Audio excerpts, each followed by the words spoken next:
Укусы кызлар егеттердин Өфө контакт командаһы геологиянын бөтә Рәсәй олимпиадаһында еңү яуланы. Әлегә уларҙы котлау һәм бүләкләү сараһы бара.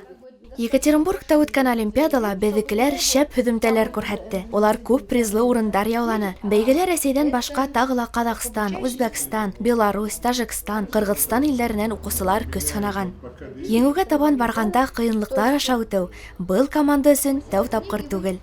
Сөнки улар төрлө сараларҙа, ярыштарҙа, олимпиада, конкурс, походтарҙа ҡатнашып тора. Хатта экспедицияларға йөрөп, аҙаҡ шул урын тураһында ғилми мәҡәлә яҙалар. Ул ғына ла түгел, хатта 40-нсы һанлы мәғариф-үҙәге музейын яңы ҡыҙыҡлы объекттар менән тулыландырып торалар. Теләге булған уҡыусы ҡыҙҙар-егеттәр 5-нсе кластан уҡ йәш геологтар клубына инә ала. Күп грамота һәм сертификаттар менән уңышлы тамамлап сығалар. Был бер һүҙһеҙ университетҡа уҡырға ингәндә йәштәргә ярҙам итәсәк. Геология ер тураһында бик мауыҡтырғыс фән. Ошо фән буйынса бөтә Рәсәй олимпиадаһында еңеү яулаған ҡыҙҙар-егеттәрҙе ысын күңелдән ҡотлайбыҙ. Уларға артабан да уңыштар теләйбеҙ. Гөлсәсәк Шәрипова, Эдуард Ғайнанов, Тау-Тау хәбәр өсөн.